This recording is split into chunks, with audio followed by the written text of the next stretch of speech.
Looks like we are live, so I'm going to take that as my cue to go ahead and get started. There are 358 and counting of you still coming into Zoom, so welcome everybody. We're so excited that you're able to join us for our summer conference this year. My name's Jeff Simmons. I'm your Director of Supervision and Instruction, and it's my privilege to get us started here this morning.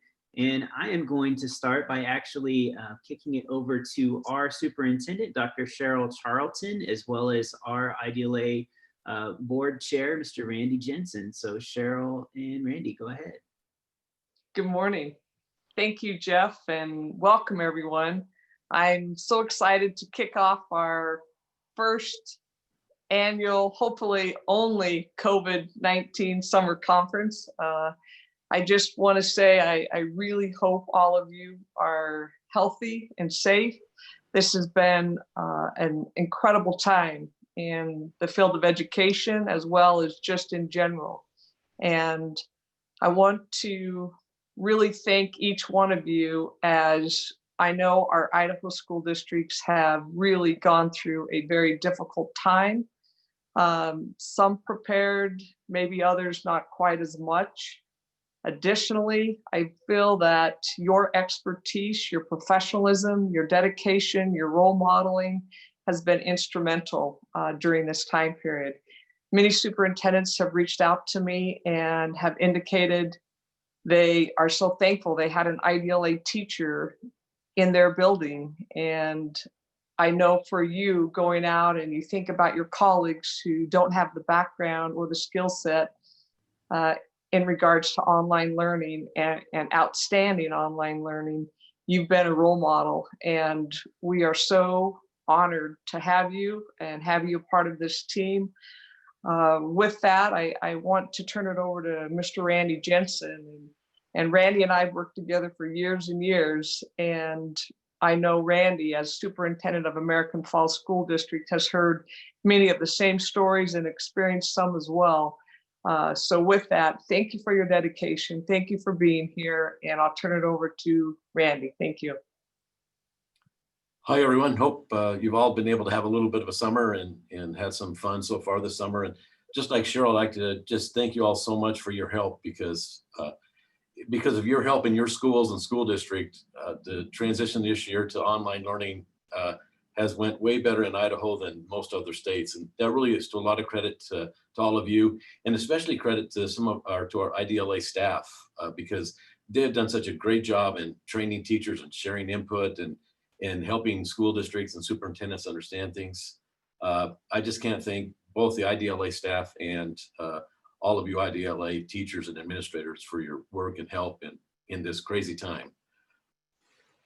About 30 years ago, my wife and I and our young baby daughter moved to American Falls, and we bought a lot that had no trees planted on it or anything. It was just a bare lot. And that summer, we built a house, and I volunteer coached a Little League All-Star team. And at the end of that All-Star season, the parents gave me a $250 gift certificate to a greenhouse so I could buy some trees. And it was really a nice gesture for them. And I didn't have any money to buy any trees because I'd spent every penny I had on the house and a little bit of grass seed. So I went to the greenhouse and I bought 15 trees, about 10 pine trees that were about 12 inches high. And I don't know, maybe 9 or 10 other trees, fruit trees. And now 30 years later, I live in the middle of a forest. And it's awesome as I sit out by my fire pit with my my grown kids and some grandkids. And it's so great to be sitting around that fire pit surrounded by pine trees. And I can't afford a cabin, but I feel like I have a cabin right at home. And little did I know when I planted those foot-high pine trees that I then would see the benefit of them being 50, 60 foot high pine trees. Or I have a fruit orchard too with peach trees and apple trees. Never did I realize that by planting these little sticks of fruit trees that I would get this great fruit harvest every year.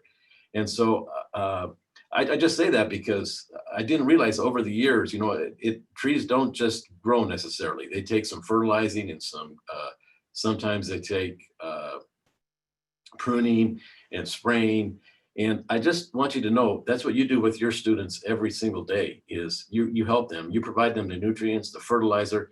And oftentimes when you see them, they could be a kind of a scraggly looking tree. And you think, man, that's a tree that I probably maybe should just prune a lot. But you make such a difference there. And I just realized that what you're doing doesn't make a difference so much right now, but 30 years from now, all those kids you're teaching are going to be grown adults. They're going to be big trees, and they're going to be beautiful, and they're going to provide benefit to lots of people. And so just never forget when you see these kids and you think, man, what's this kid ever going to do? Just picture what they're going to be in 15 or 20 years. When you've been around as long as I have, you see so many of your students that have such great accomplishments and done such great things. And I'm just so proud. I've always had the belief in the saying that the best time to plant a tree was 10 years ago. The next best time to plant a tree is today. Well, I heard a new saying a couple days, and it was a Chinese proverb, and it says, if you're planting for a year, sow rice.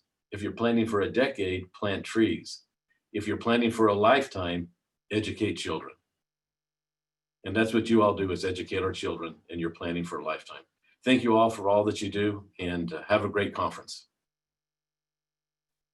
Thank you so much, Randy and Cheryl, for those words. Thank you guys for your leadership too. We just are so blessed to have great leaders and a great board to help lead our organization forward, especially during these challenging times in the spring. So thank you guys for giving us some of your time today as well. I am just going to jump into a few logistic items here, and then I am going to try not to take too much time because I don't want to take time away from our special speakers we have here for you this morning. So just a couple of things to keep in mind. You should have access to the summer conference resources course. It should show up on your portal, and that's where you probably accessed this session from this morning. If you haven't, you'll want to make sure that you get in there. There's a couple of things to check out. One is the helpful documents folder. That is where all of the helpful documents are. And one thing in there that you can find is the note catcher. The note catcher is something that we built for you to help you navigate this event, to give you something to use to track what you're learning, and to give you something to use to reflect on. By the end of tomorrow, we want you to be able to spend some time in reflection. Think about what you learned during this event, and think about how you might apply that towards your professional or personal growth. And it can be either professional or personal. If it becomes a professional growth goal and it becomes part of your IPLP, that's awesome. If it's a personal growth goal and that's something that helps you just become a better, more effective teacher, that's great too. So that's there for you as a tool, is something that you can use. There's also a course arc package embedded in there. You can click the link from this slide if you'd like, and that has a lot of the information just about requirements and professional development credit and some of those pieces. So make sure you check that out. We have that there for you so that I don't have to sit here and share it all with you live. So let's get into our presentation. So who are we at IDLA? Who is IDLA? This is our group last year. If you were able to join us last year at Timberline High School, this is our group photo. If you squint, you can probably find yourself, unless you sat in the front row and wore the wrong shirt that day, then you're probably fairly easy to find. But for most of us, we can squint and find ourselves, and this is who we are. But really, who are we? Who are these people? Well, these people are people like Katie Kaufman. Katie Kaufman's one of our teachers who won a national coaching award this year for her work coaching girls soccer at her school. We are people like Ace Marcellus. Ace was the Idaho Middle Level Lifetime Achievement Award winner this year for middle level education in Idaho. This is an award that's only given frequently to educators who have dedicated their lives to middle level education. And by the way, the name of this award is the Bev Bradford Award. Bev Bradford is a longtime IDLA team member. So we are Bev Bradford as well. We are Nick Hoffman. We are teachers who drive and fly and then drive halfway across the state to go meet our students so that we can have a personal connection with them, since we're going to work with them throughout the year. And then we go to the arch rival volleyball game that night with them as well. We are people like Mike Wilkinson, who put in extra time to provide packets to our students who don't have internet during the school closures. We're people like Cindy Beck, Not only a teacher, but a site coordinator for IDLA, who not only created packets for a student with poor internet, but also delivered them to his workplace to make sure that he received them. We are people like Tammy Stevens. Tammy Stevens teaches at Bear Lake High School. Bear Lake High School has 5 teachers who were Tammy's English students when they were in high school. Bear Lake School District has at least 15 other teachers who were Tammy's students in high school, and there's at least 24 other teachers in districts across the state who were an English student of Tammy Stevens at one point in time. We are a brave, brave group of co-teachers working this summer with a teacher from one of these school districts to deliver a semester-length course in 4 to 6 weeks, working with a teacher who may not have worked online before. And we are e-tutoring rock stars. We are this group of teachers who took at least 20 tutoring sessions this year in the e-tutoring session, with those sessions averaging at least over 15 minutes apiece. So 15 minutes times 20, that's a lot of minutes. So we are a really, really hard working group of teachers and principals. This is who we are. We are an amazing group, and there are so many of you doing so many amazing things. It's hard to capture all of that this morning. But what we know too is that being amazing and investing in the lives of your kids every single day is really draining. It can be really challenging. It can be really frustrating. And so we wanted to take this couple of days to just give you a chance to learn and reflect and consider your own growth and own health too. And so that's where we're going to start today. We have 2 amazing speakers here for you today. And what we want to do is focus in on what are the social, emotional health and wellness needs, not only of our students, but also of ourselves as teachers. And so that's why we've brought these 2 amazing teachers here with us today to join you and to present just to you. So first of all, our first speaker, I am going to introduce here, and then I'm going to go ahead and turn the slideshow over to her. So Stacy Lawler. Stacy was born to teach physical education and health as she fell in love with the subject as a high school student in Salmon, Idaho. Lawler received her Bachelor of Arts in Physical Education from Concordia University in 1994, and she began her career at East Canyon Elementary in the Valley View School District. After 4 years of teaching, Lawler decided to commit her life to her children and subsequently took time off to be a mom. As her children grew, she followed them to their schools, finding ways to volunteer wherever she could help. Seeing a need for end-of-the-year activities, Lawler organized field days and track meets. Her passion for running also led her to developing a district-wide elementary cross-country meet. All the countless hours of volunteer work were noticed and appreciated by school officials, ultimately leading to a teaching position. Lawler's second teaching job was at Twin Lakes Elementary. However, it wasn't until she landed at Timber Lake Junior High in Spirit Lake, Idaho, that she found her true calling. In her 16 years as an educator, it became apparent that junior high age students needed her most. After her teenage son's bout with depression, she found herself with a better understanding of mental illness, giving her a unique insight into the struggles of the teenage mind. And in 2020, Stacy Lawler was honored as Idaho's Teacher of the Year. So ladies and gentlemen, it is my pleasure to introduce to you Idaho's 2020 Teacher of the Year, Ms. Stacy Lawler. Thank you, Jeff. Great intro there. I just want to take a minute to just thank you guys for bringing me here. I think anytime you get an opportunity to talk about your passion work, I think that's a good day. I'm also going to be asking for a little grace. This is my very first keynote, and being a physical education teacher, don't spend a lot of time with technology. So with that being said, let's get started.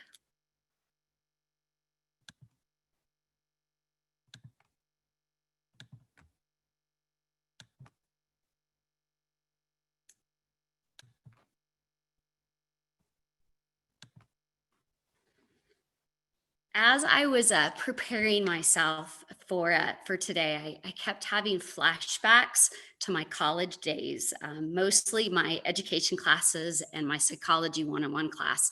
And I was thinking about the layout of my class. As I walked in, the non-traditionals usually sat in the front row, and they were eager to raise their hand at any opportunity to tell stories. And I sat in the back row, the traditional student who was often rolling her eyes at all of the annoying stories that all these parents were talking about their kids. Well, I am just going to be really honest with you guys today. I have jumped right into that front row. I am going to be telling a lot of stories. You guys are going to be learning about my story. As we know, with any great story, you need to meet the characters. So here are the characters in my world. That is my husband, Sean, on the far right. That's myself. My son, Keegan, is in the middle with his beautiful wife, Amanda. They got married last summer on the San Juan Islands. And then that is my daughter, Keely, on the left-hand side. So those are the characters. I'm gonna bombard you with lots of pictures. This is my husband and I on our wedding day. I was fortunate enough to marry my best friend. He was my best friend because we were both PE majors. We ran cross country and track together. And in that particular photo, you see us, my husband is high-fiving our coach's daughter. He was able to come to our wedding, which is pretty cool. We had 2 kids. I always said one for each hand, but my husband had a different motto. Our son was born in 96 and our daughter came 3 years later in 99. His motto was 2 when we're through. And it seemed like at the time I thought that was a pretty good motto. I thought I've got one for each hand. And then my daughter graduated from high school and I thought that I had made the worst mistake. I thought I needed more kids, but you can see in the bottom picture there, I had a great solution is I got a puppy. So I got a little beagle puppy and his name is Oliver Jasper Sprinkles. And there's a whole nother story to why we call him that. All right, here's my family in a nutshell. As I said before, I taught in the Valley View School District. I started my teaching career at East Canyon. My husband started his teaching career at Wilder. I taught for 4 years, and then I decided to stay home and be with my kids. After about 4 years, we decided we wanted to move up to North Idaho. I had a great opportunity to see some different country. My husband grew up in the valley down there in Boise, and he just wanted something different. So we went north. Keely was 3 and Keegan was 6 at the time.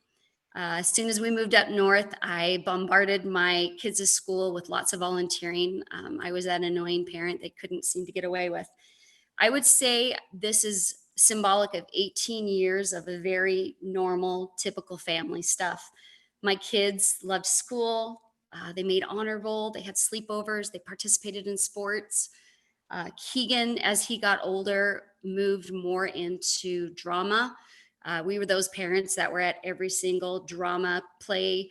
And the drama teacher actually started letting us in for free because she felt bad for us having to pay for every night that we went to the play. Keegan also got into music. He had a band called Taking the Throne. And no, that doesn't have anything to do with toilets, but that was his band name.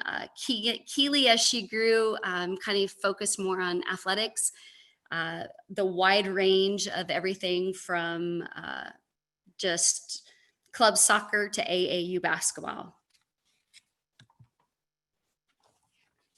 The 18 years of my normal life did not prepare me for the crisis my family was about to endure. This particular picture was taken on the day that we dropped my son off at Boise State University. 6 weeks later, I would receive a call from Keegan that would that would alter the course of my family forever. If you read the top quote there, it says, "Our lives are defined by moments, especially the ones we never see coming." I don't know how many of you can pinpoint the moment that brought you to this Zoom webinar with me right now, but I can. That compelling moment for me was a beautiful fall afternoon in the fall of 2014. What I distinctly remember about that moment is my backpack, ironically enough. I remember wearing my backpack as I watched my athletes load the activity bus after cross-country practice. And as I was putting my backpack on and watching my students load, I kept hearing this annoying sound. And I realized it was my phone that kept ringing and ringing. And by the time I found it, I realized that I had missed 3 phone calls from my son. I immediately called him back, and Keegan told me that he had gotten in a car accident. He was fine, but there was enough damage to his friend's car that the police were involved. I know I did not respond kindly to my son. I was irritated. I immediately thought about the insurance rates. I thought about the money that it was going to take to fix his friend's car. I know I didn't respond kindly, and I'm pretty sure it was a very short conversation. As I walked over to meet my husband after his practice over at the high school, my son called me back. When I answered the phone, I knew immediately that something was wrong. By the time that I ended my conversation, Keegan told me that he had a plan to kill himself. Life gets really blurry right now. I don't know exactly what happened next. I'm not sure how I told my husband. I'm not sure how I got in the car, but one thing is very, very clear. At this moment, I became one of the lucky ones.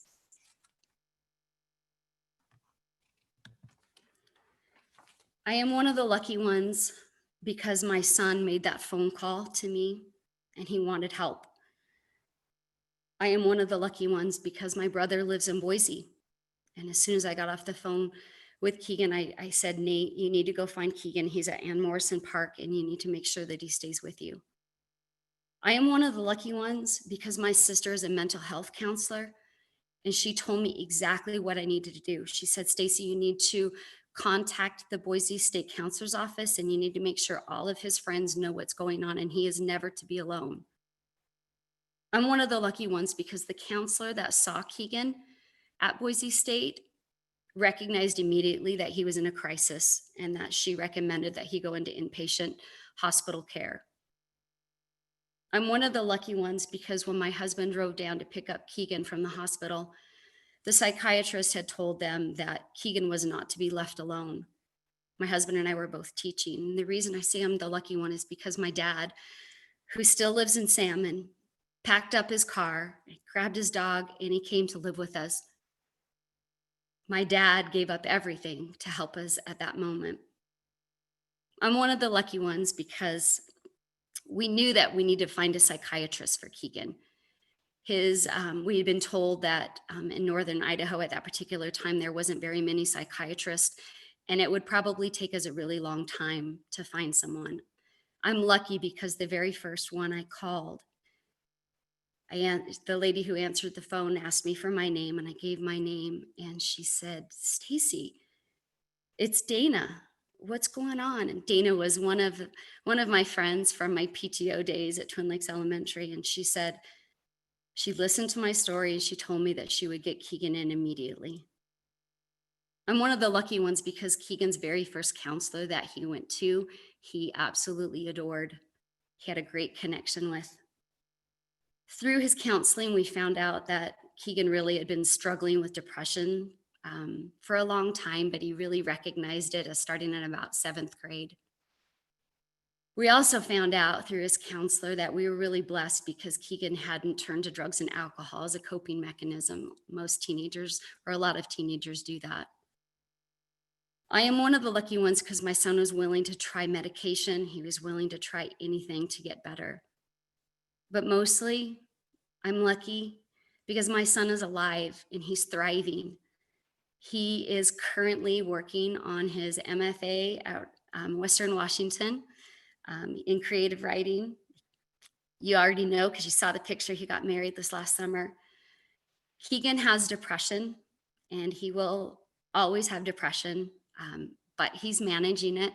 He sees his counselor every month and he's still on medication.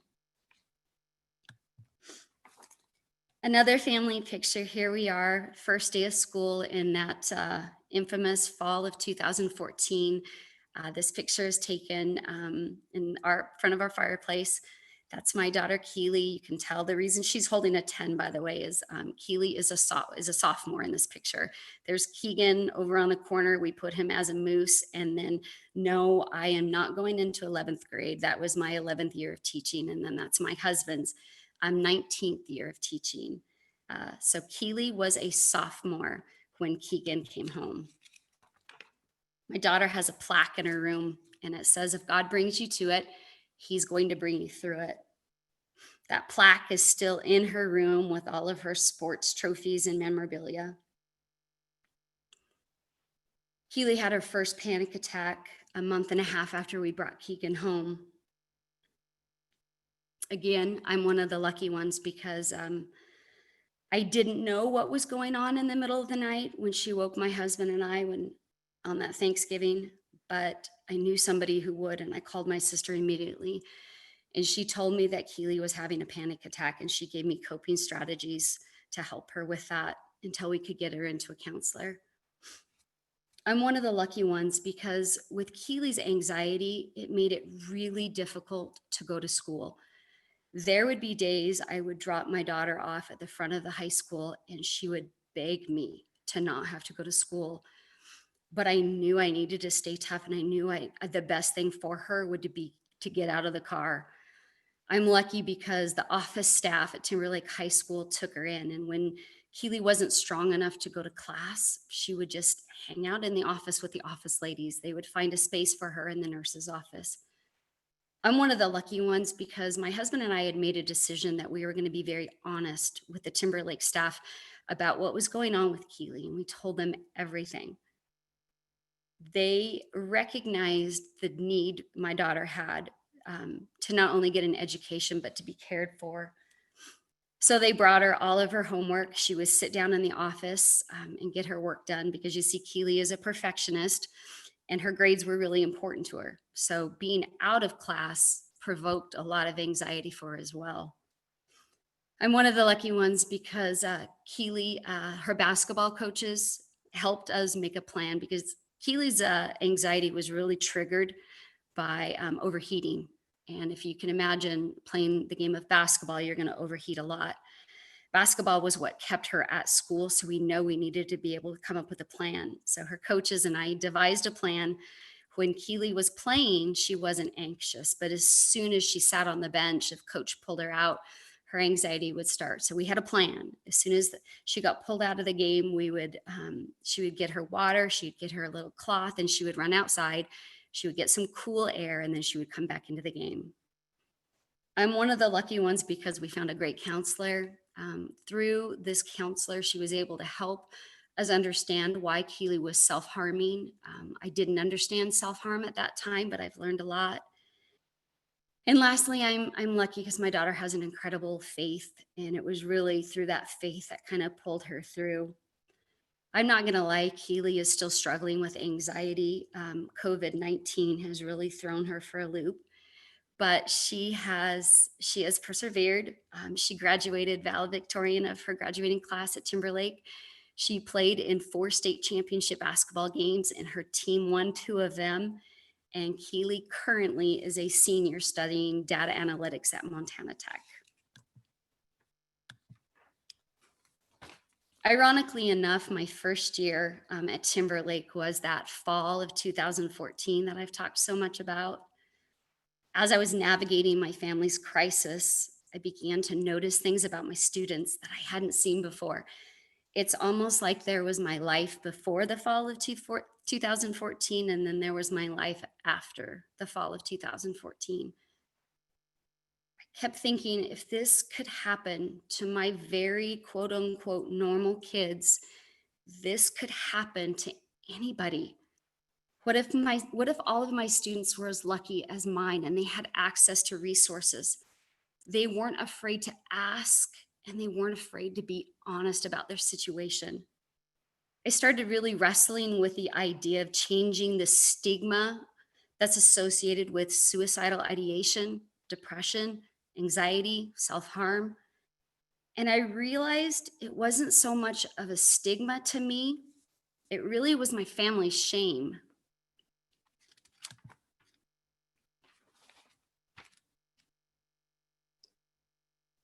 When it came time to teach my mental health unit in my health curriculum in February, I knew that I needed to talk about the shame that I was feeling.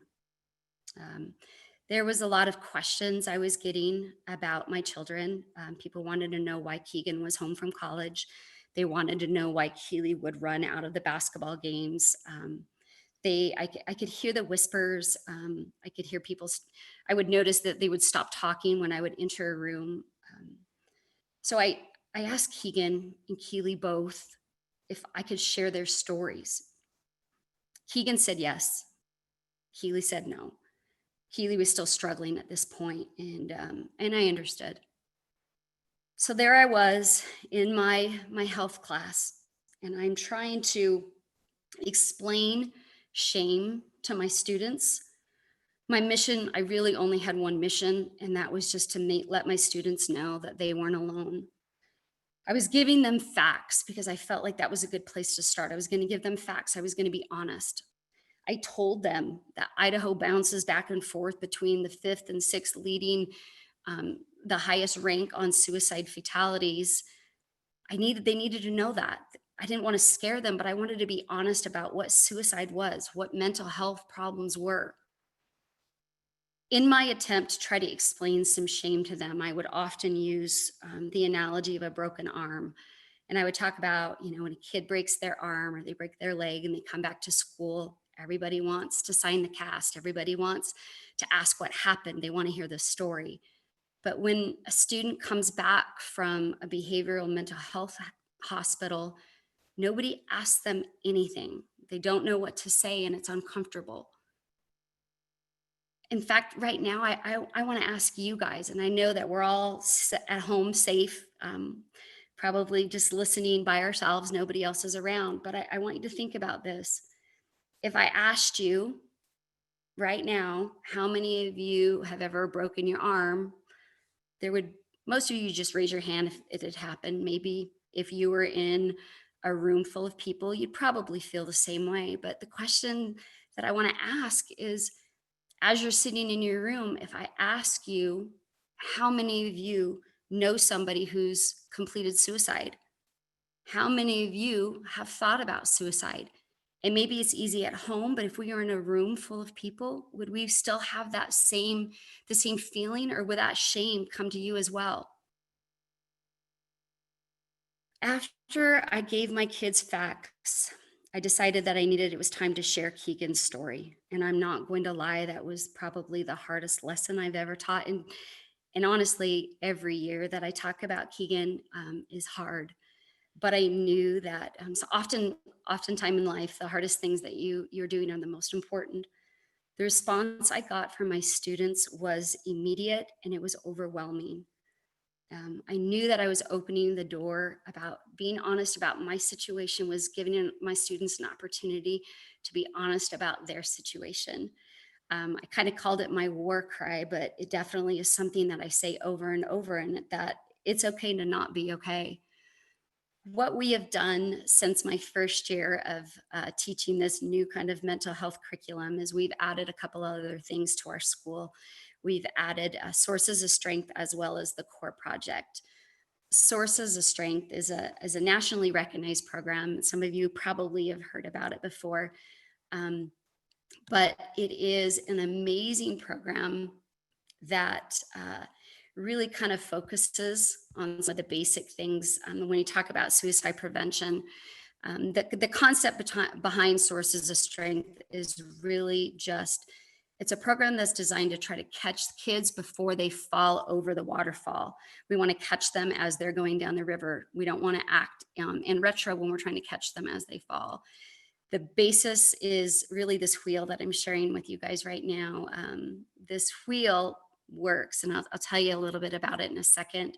If you notice all of the things that are on the wheel, you've got family support, positive friends, mentor, healthy activities, generosity, spirituality, medical access, and mental health. And the concept is, when kids are struggling, and not necessarily in crisis mode, but just when they're struggling, because we know that teenagers struggle, we know we all struggle, the more pieces of this wheel you have, the more likely you're going to be able to catch yourself. So if you think about, if I only had positive friends and I didn't have anything else, I'm not going to be able to catch me with only one piece of the wheel. But if I have 3 or 4 or 5 pieces of that wheel, that's going to act as my catching tool. I can catch myself in the time of crisis or in the time of need.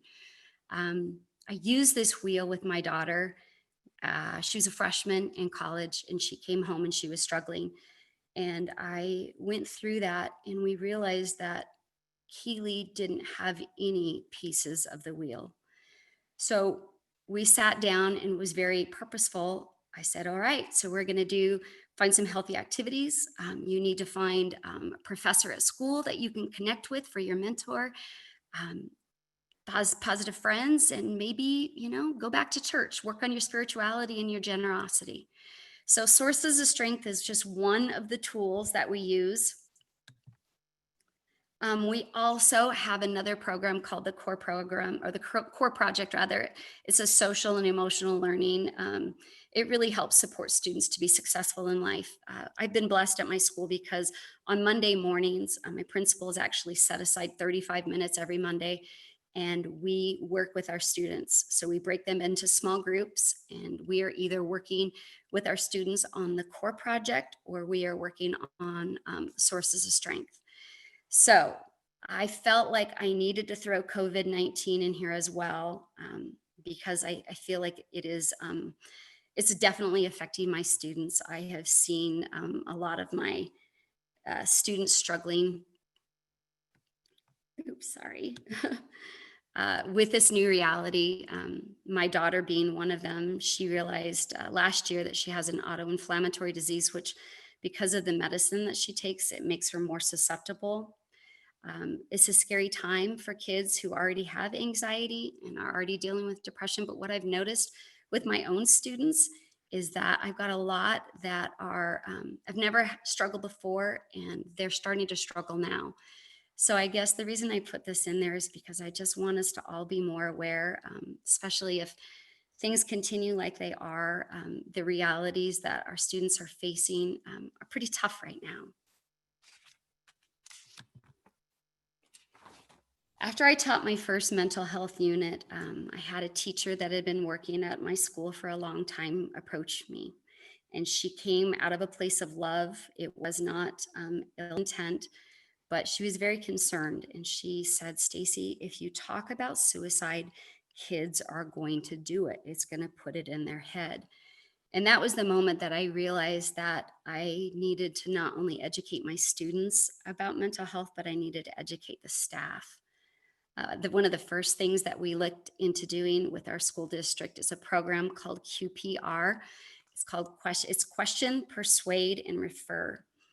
And this program is it's a great tool. It does not make us all counselors, but it does give us some tools to deal with kids when they are struggling. It is the most difficult conversation to have with a student when you have to ask them if they are thinking about killing themselves.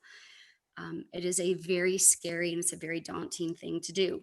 So what QPR does, and you guys have an amazing opportunity to take this class for free, the Idaho Lives program, as well as and the State Department of Education are funding together to offer this program to anyone in the state of Idaho, any teacher, any community member, any parent that wants to know a little bit more about this QPR class. But what QPR does is it creates an opportunity for us to feel comfortable with talking about things that make us feel uncomfortable. So I would strongly recommend you guys checking out that on the Idaho Lives project and taking that class. I did a refresher course just last week, and it was about a 20-minute task for myself to kind of do that. The other two things I have talked about before, but with our staff, we really fully embrace Sources of Strength and the Core Project. Those two programs work hand in hand just to work with our kids on some of those basic things. The last piece that I felt like I was working with my students, I was working with my staff, and the last thing that really has been the focus for me for the last year is how am I going to educate my community? We started a life awareness relay race, and I know it's just because of my background with running. I sort of just combined my two passions, running and mental health. What our life awareness relay is a suicide awareness race in our school district, and it's actually open to anybody. But in the Lakeland School District, we have 2 high schools, and the concept behind doing a relay race is really just linking Timberlake High School to Lakeland High School, in an effort to just raise awareness. Our students participate in this relay race. Our staff participates in this relay race. And it's just a good opportunity to bring people together that want to just talk about things instead of, again, not trying to focus on not being ashamed of this, but being able to have a voice. The last piece, my suicide awareness, education, and prevention panel. Well, I'm going to be honest. It was scheduled to happen on March 16th, and you can probably guess what happened on March 16th is my school went into closure. So we actually did not have an opportunity to do it, but it has not been canceled. It has been postponed. But I really felt like I needed to educate my parents. I needed to educate my community, because as I was making phone calls to parents and meeting face to face with parents to talk to them about their child being suicidal, it was incredibly difficult, and especially difficult if the parent didn't understand, or maybe they thought that the child was being dramatic or they were being overly emotional. So I really feel like that's my next phase, is really to start educating my community about what mental health looks like, what suicide ideation looks like, because again, there's knowledge. With knowledge, there's power. And I really feel like that is going to be my focus in the next little bit. I have got a video that I want to share with you all. I gave my presentation to my husband yesterday, and the video that I was going to share was just one that the State Department of Education helped me promote. It was May is Mental Health Month. And after I did my presentation, my husband said to me that he thought it would be better to do a different video, have you guys get to know me a little bit more, because what you see right now is not really my personality. I'm talking about sad things today, but I wanted to give you a little taste of what it looks like to be a student in my classroom. The video that I'm going to share with you guys, during our coronavirus, I was struggling with remote learning and how to make an impact with my students. And I noticed that more of them were following me on my Instagram account than logging into Google Classroom. So I started making videos. I would make weekly challenge videos. I would send out inspirational videos with me walking my dog or going paddle boarding. So the video that I'm gonna close with today is just giving you guys a little bit of an insight of what it looks like to be a student in my classroom. Thank you so much for listening to me and all of my information about my kids. Stacy, thank you so much for your courage and your vulnerability and just sharing that great message with us. I am going to put the link to the video in the chat here in just a second. Before I do that, I want to encourage anyone who's interested in taking the QPR course to please do so. And on your IDLA rubric, if you complete that QPR course and submit it through our rubric submission form, I will say that we're going to go ahead and approve that as a bonus item on your rubric. So please take advantage of that. And if that makes it a little extra for you, please do. Here's the link to the video. I'm going to share that. It's about a 2-minute video. So I'm going to set a timer for 2 minutes, and then I'm going to bring you back and we're going to turn it over to Sydney. And Stacy's going to hang here with us. We are going to try to save time for questions after Sydney's presentation. So take a couple of minutes, watch the video, and then we'll be right back.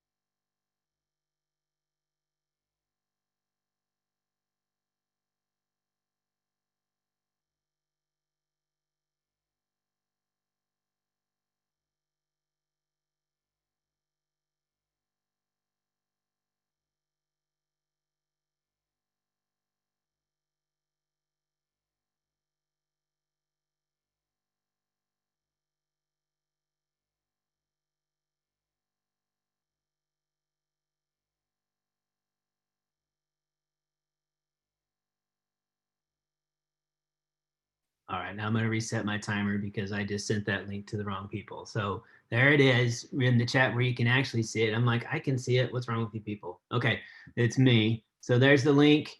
We're going to restart our timer and then we'll kick it over to Sydney. Sorry about that.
All right, I'm going to go ahead and bring you back. Thanks again, Stacy, for our second keynote of the day. I am super excited. We get to bring you 2 teachers of the year today, you guys. This is pretty amazing. And by the way, time check, we're supposed to go till 11:30 Mountain Time, which would be 10:30 Pacific Time, 12:30 Sydney's time.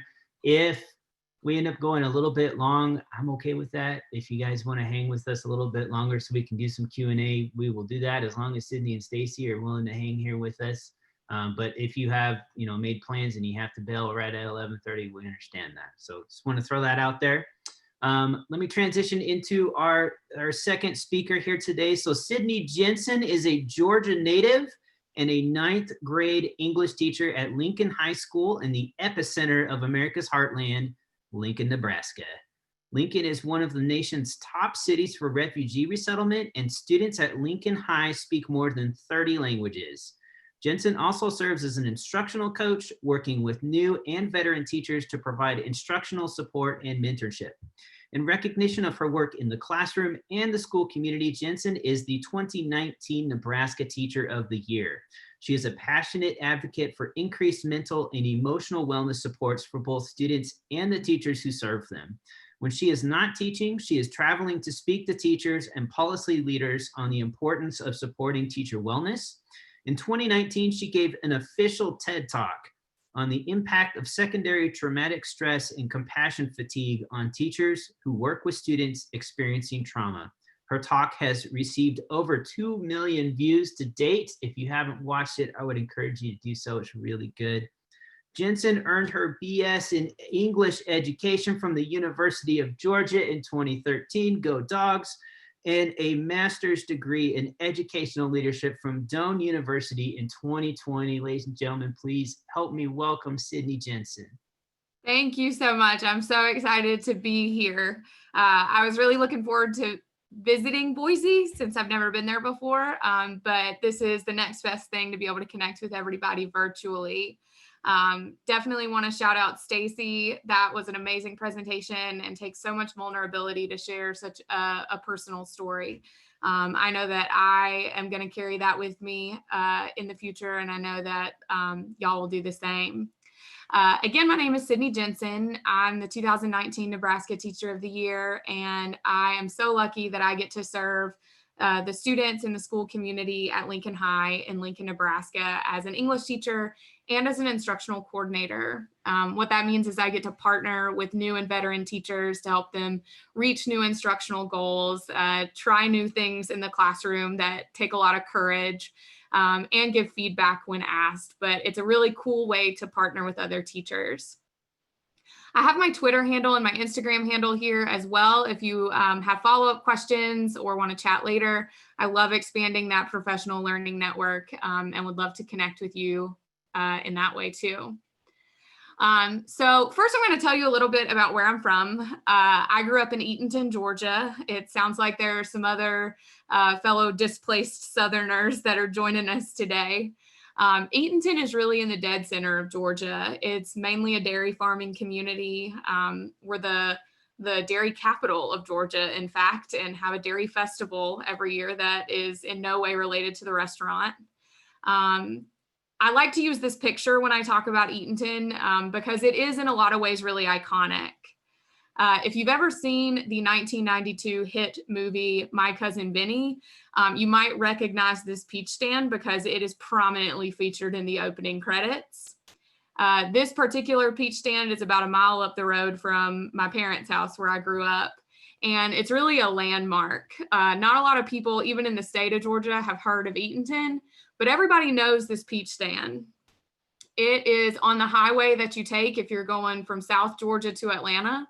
So lots of people are familiar with that drive. And the thing that's most noteworthy about this particular peach stand is that if you look closely on the side here, you might notice that they've actually spelled the word peaches wrong. And so it's known across the state as the Petch Stand. I feel really lucky to have grown up in a place like Eatonton. It's a small town. It's about 6,000 people. It's very different from where I currently teach here in Lincoln. In Lincoln, we have 6 public high schools. Lincoln High is the largest with over 2,400 students.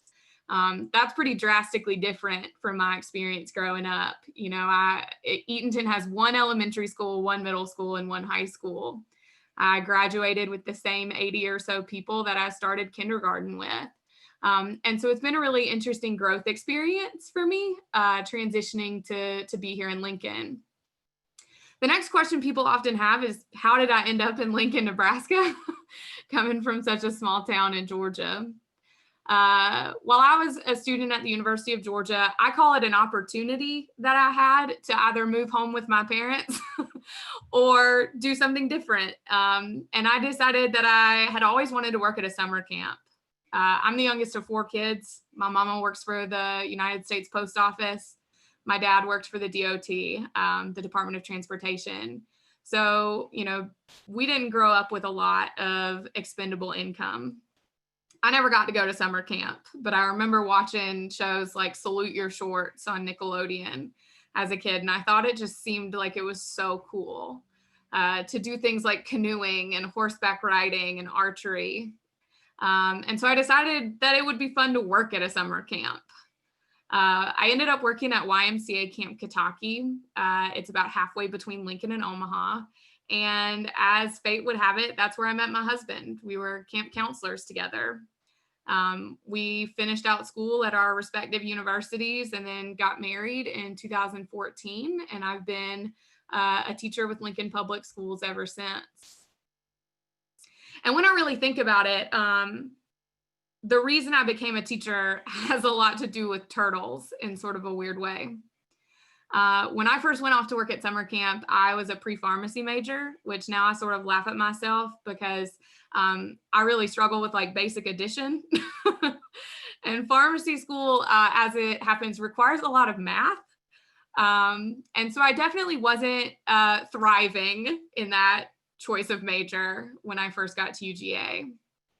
But I didn't really know what I wanted to do. It was really that I'd worked at a locally owned pharmacy when I was in high school, and I really loved the community aspect of that. I loved people coming in and already knowing their name and their family and their story. And that's really what I wanted out of a future, out of a career, but I didn't know exactly what the pathway was to get there.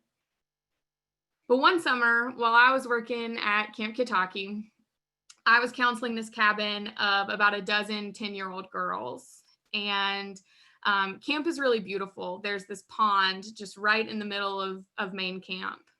And we had to walk by the pond quite a lot throughout the day. But especially at night, we would walk to the shower house and then walk back to the cabin. And it was one night while we were walking back to our cabin that we passed by the pond and we saw this mama turtle digging a hole to lay her eggs in. And we thought it was the coolest thing we'd ever seen. I don't know anything about turtles. Those 10-year-olds didn't know a whole lot about turtles, but we thought that it was just so interesting to watch this mama turtle work. And we wanted to know more about it. So we went to the camp library and we found a book that had a section on turtles. And we went back to our cabin and we got our sleeping bags and some snacks. And we decided that we were going to sleep out all night next to that turtle. Other cabin groups would walk by, or groups of kids, go into the bathroom in the middle of the night, and we bombarded them with all of these turtle facts that we had learned as amateur turtle enthusiasts. And it was in that moment that I sort of realized, man, I really love learning with kids. And that sort of changed the course of my life. I got back to UGA. I talked to my advisor. I really chose English because it was something I felt like I was good at. But it was that moment with those girls and that turtle that made me realize what I wanted to do with the rest of my career. And years later, that was in 2011. Years later, in 2018, the camp Facebook page posted a video of a mama turtle digging a hole next to the pond to lay some eggs in. And I saw it and I was like, oh, that's so cool. Makes sense that still happens. I guess that's kind of how nature operates. And then I noticed this comment under the video. It says, it must have been the 2010 era. I remember how fascinating my cabin mates and I thought that mama turtle and her babies were. Lots of hours spent watching, glad to see the next generation continuing the tradition. And that was one of my girls. That was one of my campers. And I thought, man, this is such a great metaphor for teaching, that the work that we do with our students, we don't often know the impact that we're having until years later. Now, did this turtle experience change her whole life the way that it changed mine? Probably not. But it was really amazing to see that it was something that mattered enough to her that she remembered it so many years later and remembered it fondly the same way that I did. And we don't get that often in teaching. Occasionally there's that Facebook message from a student that you had years ago, thanking you for all of the work that you poured into them and all of the love that you gave them. But often it can be really hard to see the fruits of our labor right in front of us. And that's why I think it's so important to anchor ourselves in our why. Why do we do the work that we do when we know how hard it is? And I think it was really sort of serendipity that the summer conference is rooted in learning and growing with purpose. Right now, we are experiencing a world that none of us have ever experienced before. And so we have so much opportunity right now to learn and grow with purpose. We're all being challenged in a million ways, big and small, temporary and permanent. And so it's a great time to do some reflection and to ask ourselves that tough question of, where do I go from here? And so I want you to sort of reflect personally on this pandemic shutdown. When we're working in schools with students, when we're working online with students, when we found out that we wouldn't be able to go about our lives as normal, I'm sure we can all relate to feelings of grief and sadness when we heard that. And two questions that have really helped me sort of anchor my feelings are thinking about what was the first thing that I was sort of happy to let go of. I think about, we had a new English curriculum this year, and I'm sure everybody has probably experienced a curriculum revision before and all of the growing pains that go along with that. And this English 9 curriculum was definitely a little painful. I was on the revision committee. I felt really good about it when it started. And then you start to see all of the things that you forgot or left out or had out of order. And that was really frustrating for me, especially feeling so much ownership for it. And when we found out that we wouldn't be returning after spring break, I did have a little sigh of relief because the unit we were in the middle of was just tanking. It was not going well. And there was a small part of me that was like, whew, at least we can kind of pretend that never happened. We can just forget all about that. Other things, you know, a commute, other responsibilities that, you know, now I can sort of let go of that and I can focus on some other things that maybe I've been neglecting. And then what was something that you really wanted to protect in the midst of all of this chaos and change? For that, it was my community. That's one of the things I'm most proud of in my classroom is the community that I've built with and among my students. And I wanted to protect that, even as we moved into virtual learning. I wanted to protect the community I've built with my colleagues, much like with this summer conference. We're trying to protect that community by holding it virtually instead of just canceling. I wanted to protect my sanity. I know how much I rely on human connection to be well. I wanted to protect my health. Staying home all day has been a real challenge. And so again, it's that question of, well, where do I go from here? And it makes me think about the first time I really asked myself that question as a teacher.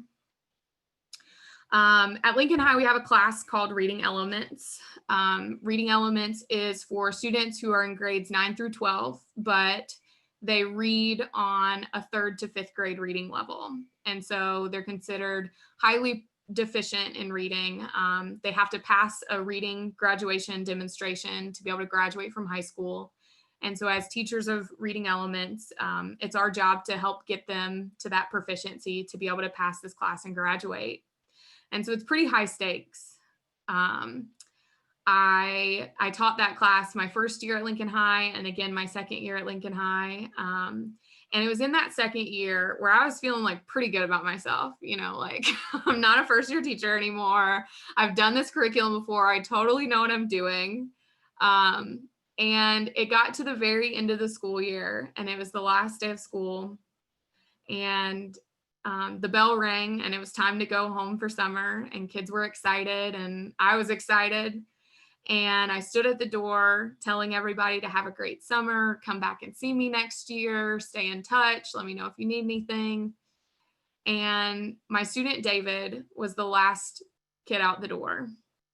And as he left, I told him to have a great summer and he smiled and nodded at me. And then I stood there and I watched him walk all the way down the hall and turn to go down the stairs to leave. And I thought to myself, I don't even know what his voice sounds like. And the first thing I did was really make excuses for myself. That year, I was sharing that classroom with 2 other teachers. So there were 3 teachers in that classroom.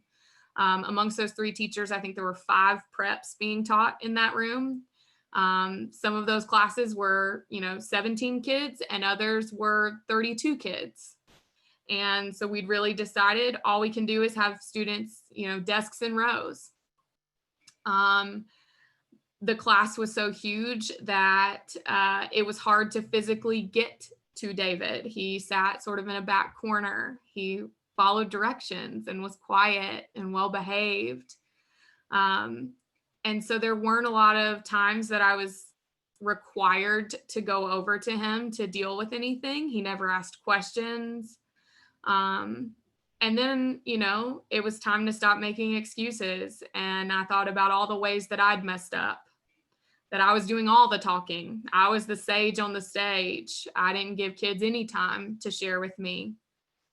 And I thought about with David, how I didn't know anything about his learning until he took the test or he wrote the essay. And I felt about this big.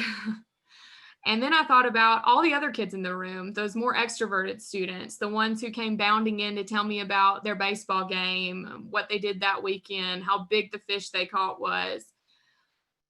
And I thought about how little I gave them opportunities to talk about their learning either, you know, and it wasn't just David. It was all of my kids that I didn't know anything about their learning until they took the test or they wrote the essay.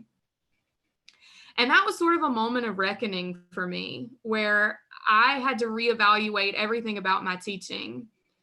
And so I did a lot of learning that summer. I read articles, I watched videos, I went to trainings to learn how to get kids talking in my classroom, not just my extroverted kids who were eager to talk about anything under the sun, but also my kids who were more introverted. How could I give them those tools to be able to share their thinking and their learning, not just with me, but with each other? And I was so lucky that that next year I got to have David in class again. And I did it all differently. And I learned so much about him. And some of that was really painful. I learned about his situation at home. His father had been deported. He started acting out because he just wanted his family to be back together. And I realized that there were so many things happening behind the scenes, outside the four walls of my classroom, that I had no idea about because I was the only one who was getting to share. And I felt more empowered as a teacher to help my students, to connect with them, to be that mentor for them.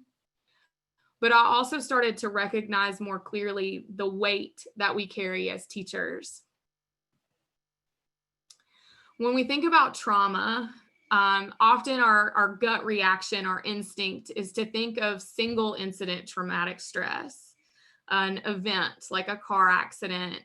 I have students who came to us as refugees from war-torn countries, things like assault as single incident. And then there's that complex traumatic stress. That's that ongoing stress. Being in an area of war, torture, ongoing abuse, poverty, and socioeconomic situations that are hard for our kids, and developmental trauma and neglect. And this pandemic is certainly an element of complex trauma that we're all experiencing to varying degrees. And there's some research on the impact of trauma in a classroom. 86% of teachers across early childhood settings experienced some depressive symptoms during the prior week, as reported to the Buffett Institute. 62% of high poverty schools report that it's challenging to retain high quality teachers. And since we know that poverty is an example of complex ongoing trauma, we know that teachers in those high poverty schools are especially exposed to carry the weight of their students who come to school every day with trauma. And the thing that I think is most important to remember is that when we as teachers are impacted by trauma, that inherently impacts our students. There was a study done in 2019 of more than 400 elementary and middle school students in 17 schools, and they found that teachers who reported higher levels of burnout had students with the highest levels of the stress hormone cortisol every morning. And so it really is true that we can't pour from an empty cup. And if we try to do that, then what we end up doing is sort of sucking that energy out of the space that we share with our kids, whether that space is in person or virtual. If teachers don't take care of themselves first, then we can't take care of the students who are in our care. And especially right now, the COVID-19 pandemic is really putting equity under a magnifying glass and a microscope. As a teacher who traditionally teaches in that traditional school setting where I'm at the front of the room and my students are right there in front of me, transitioning to online learning has really been a challenge. It's been a challenge in terms of lesson planning, sure, but it's also a challenge in terms of seeing the reality that my students experience outside of our classroom. It's one thing to read about it in their writing in an English class, or even to talk to them one-on-one about what's going on at home. It's another to see it behind them in a Zoom session. I find myself super aware of not only what's behind my kids in a Zoom chat, but also what's behind me. And how does that impact our relationship? How does that sort of change the dynamic from teacher to student? So I want you to look at these 4 images and think about which metaphor resonates with you the most right now. Are you the person pushing a heavy rock up a cliff that you know is just going to roll right back down? Are you the person who's trying to figure out, where do I go from here? Are you feeling haggard and run down and like there's just not enough space on your plate for self-care? Or are you feeling like the plane is crashing and you have to make sure that you help yourself before you help the people around you? I think as teachers, we've all experienced probably all 4 of these different metaphors within our teaching. And what's interesting is in looking at these metaphors, I learned some fun airplane facts too. So, you know, I like to be an amateur enthusiast on a lot of things, not just turtles. And according to Airbus, if a plane loses pressure at 40,000 feet, those on board have as little as 18 seconds of useful consciousness without supplemental oxygen before hypoxia renders the person unconscious and can cause brain damage or even death. That's why the flight attendant is so specific in telling you that you have to put your mask on before you put on someone else's. You literally don't even have 30 seconds. You don't have 19 seconds to get the mask on someone else and yourself. You have to take care of yourself before we can take care of other people. You might have also seen this going around on social media. As we think about the pandemic as a traumatic event for individuals, lots of people have used this metaphor that we're all in the same storm, but we're in different boats. And so I want to invite you to consider how you felt through this period of social distancing and of quarantine.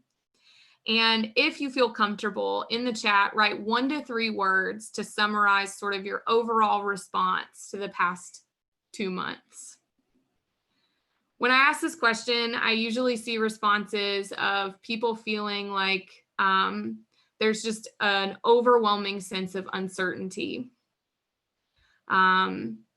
widening inequities and unresolved trauma. I think it's so incredible to hear Jeff in his intro talk about so many IDLA teachers who are going above and beyond to make sure that your students who lack reliable internet access still have the ability to continue their learning. The stigma of mental health, fear, feeling that loss of control. And I ask this question because I think it's important that we reflect on where we are so that then we can identify how do we need to move forward and grow as teachers, certainly, but also as human beings who need to anchor ourselves in wellness.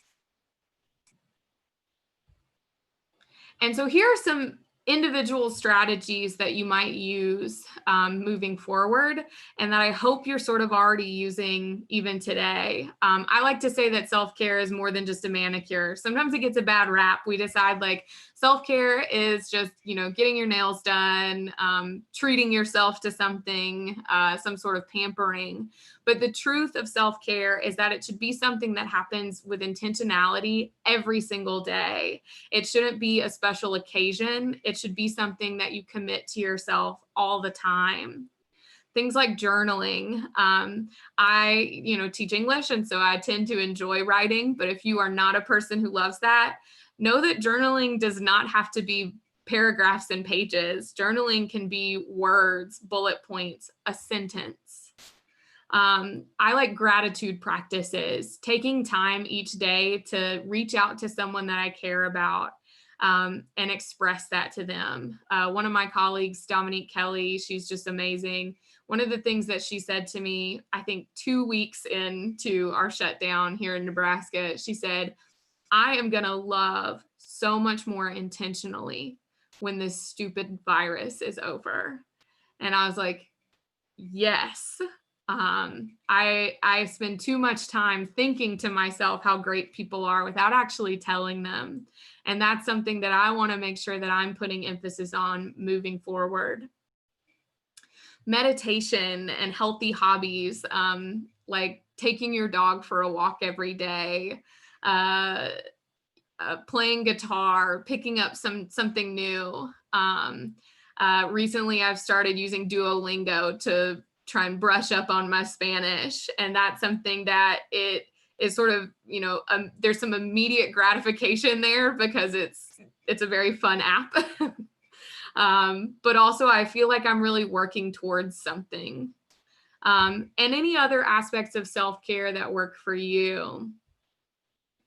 Connecting with at least one person outside of your home each day. And that one's especially hard right now when we're being told that connecting in person is taboo in this age of the virus. But that can be through FaceTime. That can be through a social distance visit with people that you care about. I try and call someone from my family every day just to talk for 10 minutes. The next one's a big one for me, letting the light in, opening up those curtains, opening up those blinds. It makes a huge difference in our emotional well-being just to see sunlight. Designating spaces. My husband and I both went from working outside of our house to now working from home. And it was really important for us to make sure that we were identifying areas of our home that were workspaces and areas that are not workspaces. Those first few days, I found myself, sitting in bed at night on my laptop typing away. And then I read this great article that talked about how you can start to associate that space with the stress that you feel when you're working. And I was like, oh, that makes total sense. I have to stop doing this. And so we don't work in our living room. We don't work in our bedroom. We've got designated areas where we will buckle down to get work done. Finding a way to be active each day. My husband and I, we take our corgi on a walk every day. And so that's something that we've committed to doing every single day without fail. Online workout videos, things like that. I feel like my yoga practice is better than it's ever been. And getting dressed like you normally would. There's science behind that you feel better when you get out of those PJs and actually get ready for the day, even if you're not going anywhere. And maintaining that healthy sleep schedule, which I think is one that my 9th graders have struggled with during this season of breaking their normal routine. Another one that I want to highlight because it's one that's not always free, but it's free right now, is an app called Headspace.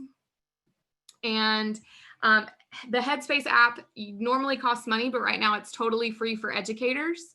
If you go to headspace.com/educators, you can find your state and your district. And as long as you create an account using your school email, it will let you download the app to your phone and log in with that account info for free. This app is great because it provides guided meditation practices if you're new to meditating like I am. It also has some very quick exercise, physical activity videos that you can access. Some things that are specifically designed to help you unwind at the end of the day when you're trying to fall asleep and calm your brain down. And so that app has been really useful for me. But I think at the root of it is that we have to make sure that we're supporting teacher wellness from that district level, that building and district and organizational level. The onus can't only be on us as individuals. And that's through adequate counselor availability, not just for students, not just for teachers, but both. Making space for those tough conversations and informing teachers of community resources. Just like Stacy said, knowledge is power.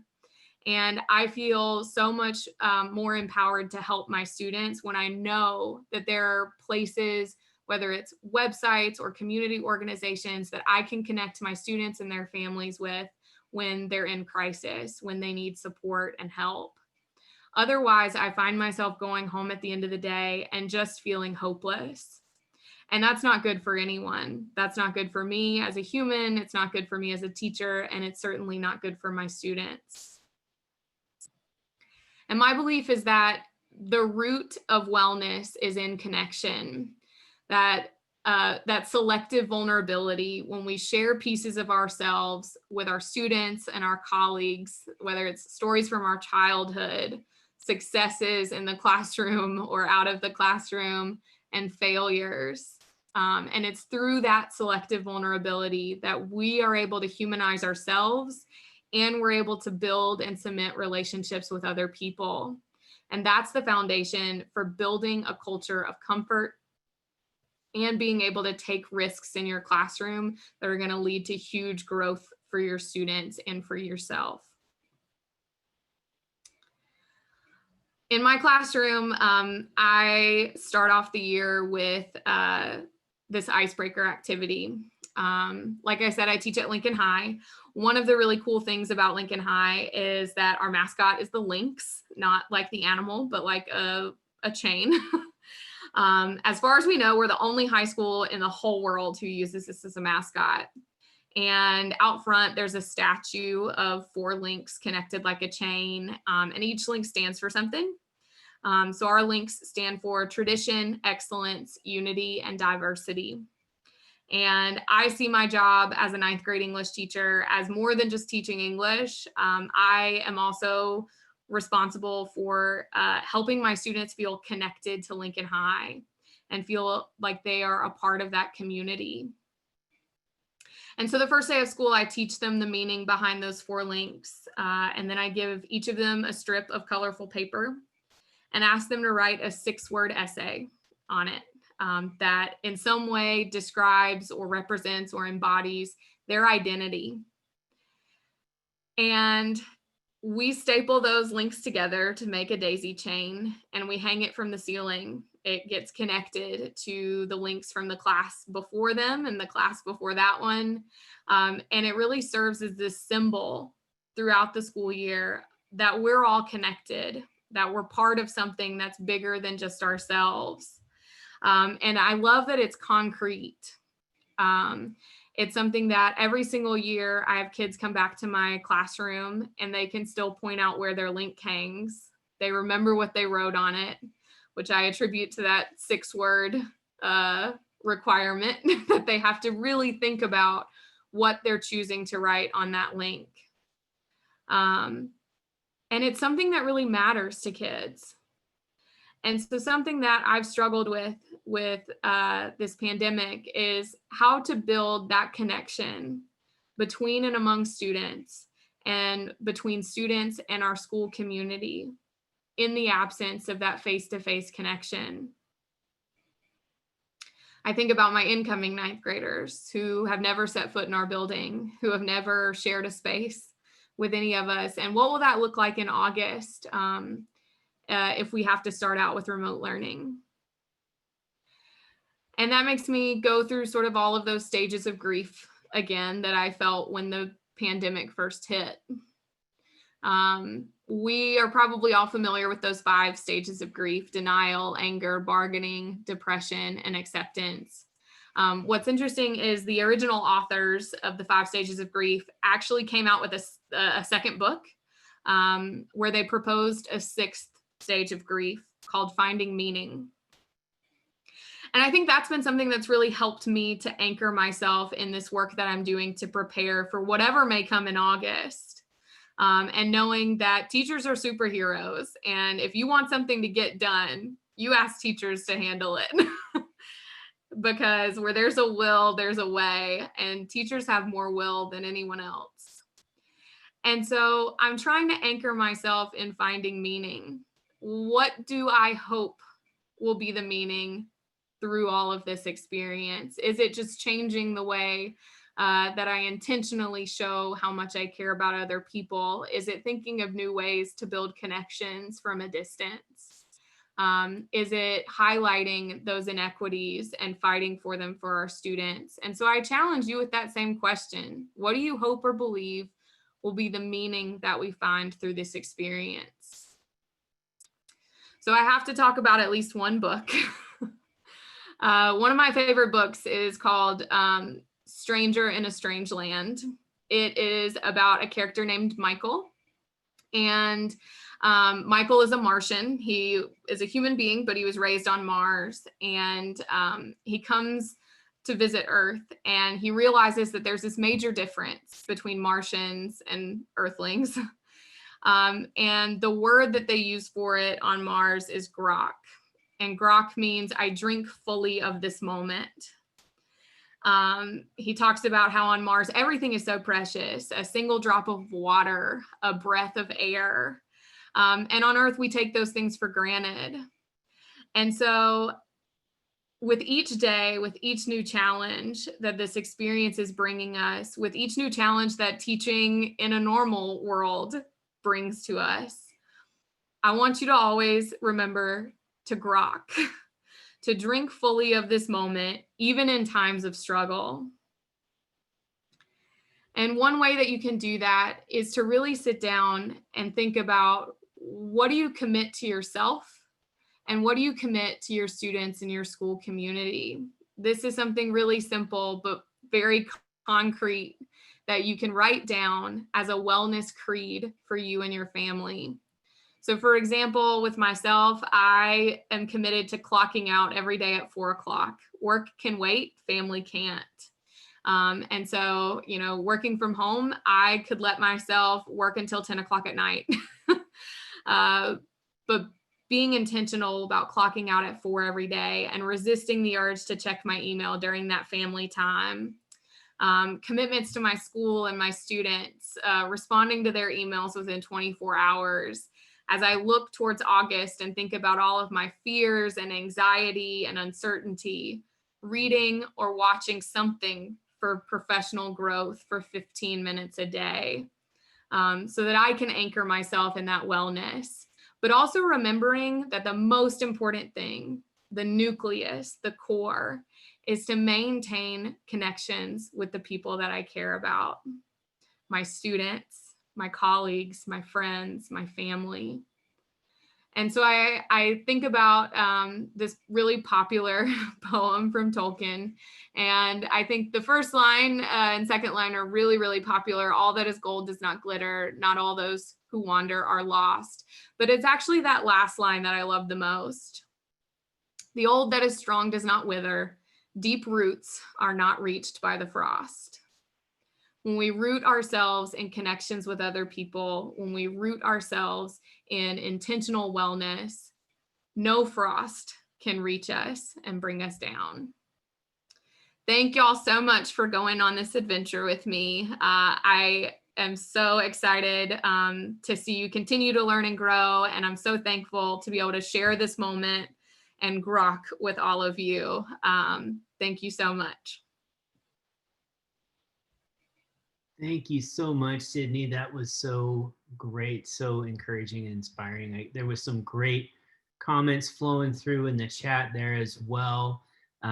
Sydney and Stacy are still here with us. We are at our scheduled end time, but I don't want to let them off the hook yet. So if you have a question and you would like to hang out for a few minutes, we can take questions for just a couple of minutes before our session's going to end here. So if you had a question for Sydney or Stacy, please put that into the chat. I don't think you'll have the ability to grab the microphone, but if you want to put it in the chat, I can ask it for you. And Let's see what else we can have the opportunity to learn here this morning.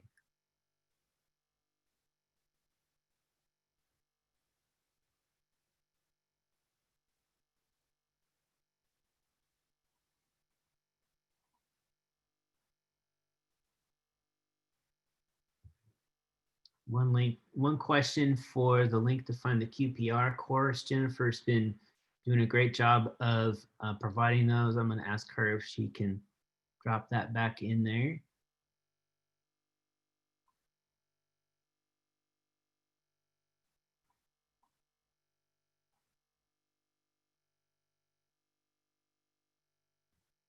Thank you, Erica.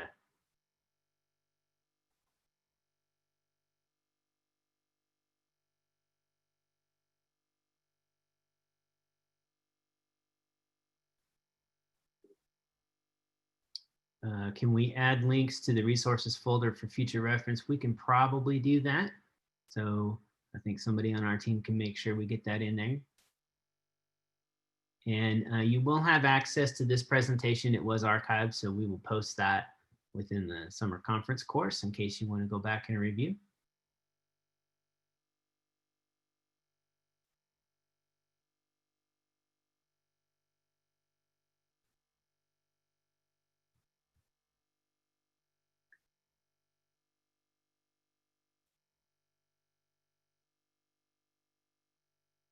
Well, thank you guys. This was awesome. Such a great way to kick off our event today. Thank you, Stacy, for inspiring us. Thank you, Sydney, for sharing with us. Thank you both for sharing your stories and being vulnerable with us. And thanks to all of you for participating and engaging. I hope you all have a good rest of your day. Don't forget about your conference area breakouts. That's the next live time that you have scheduled today. So that's at 2 o'clock Mountain, 1 o'clock Pacific. So that's where you're going to get together with other teachers from your content area. Other than that, you can take a break, grab some lunch, and work through some of those breakouts in the conference course. Thanks everybody for being here today. We appreciate you, and enjoy the rest of your learning over the next couple of days.